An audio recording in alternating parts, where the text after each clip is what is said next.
What's up, guys? I hope you're all having a fantastic day today. And as you can hear, I did get a new mic, and I'm really excited to make my first video with this new mic. So without further ado, everyone sit back and relax, and let's talk about the meta.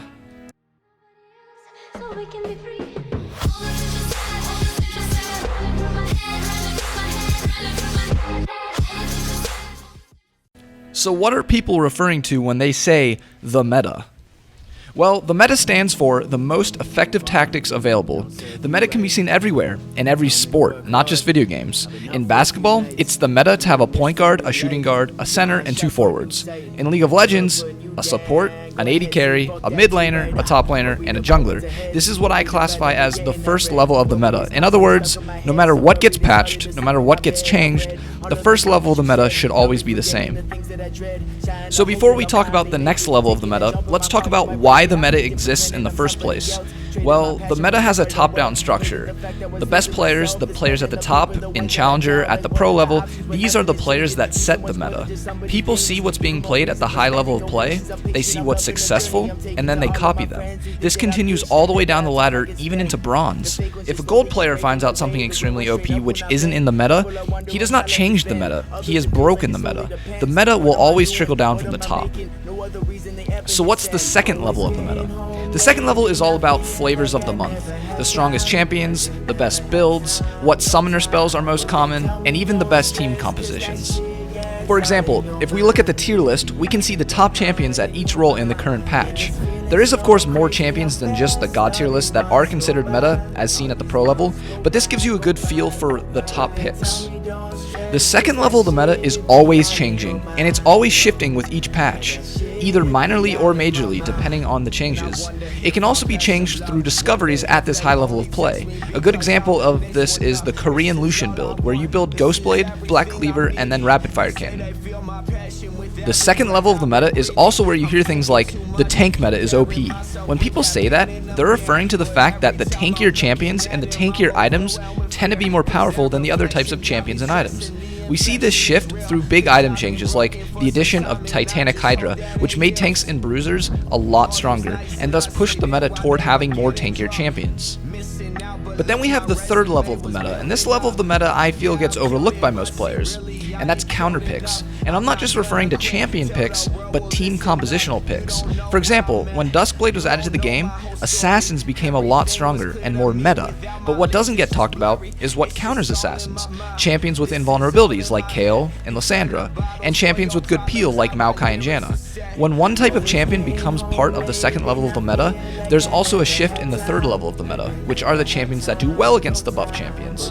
With every direct buff, there's also an indirect buff to other champions, and also indirect nerfs as well. So what does all of this really mean? What can you take from knowing the meta well? Well, knowing the strongest champions in all the OP builds and team compositions is certainly important if you want to win more games. No one can argue with that. But what I hate about this entire concept of the meta is that it doesn't address the fact that the meta typically works a lot better at competitive play. In other words, low elo or even high elo solo queue doesn't have a key element of what makes the meta, and that's coordination, communication, and just overall higher competition. What happens is people get really drawn to this fact that they have to keep up with the meta, they have to play all the strongest champions. Now this isn't a bad thing. If you're really good at picking up new champs to adjust to the meta, go for it, that's great.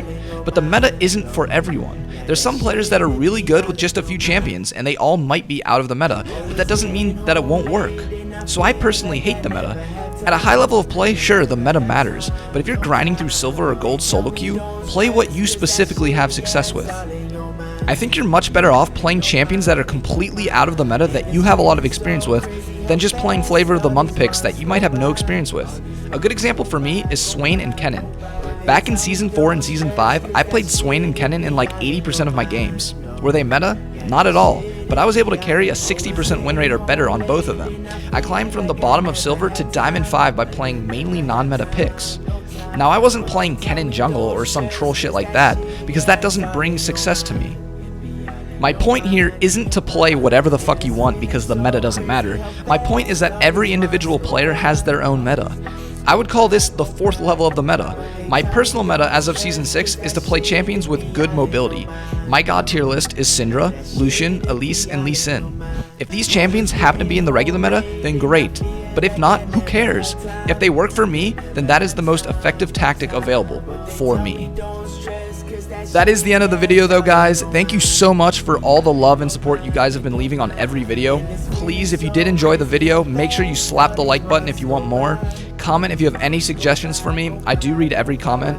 And subscribe to my channel if you're new, because I would love to see you back on my channel. That's it for me. Till next time. Always getting home late and I feel like I never have time.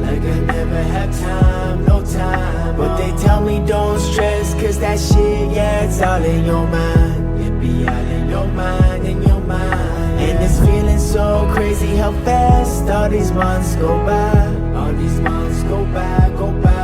But they tell me don't stress, cause that shit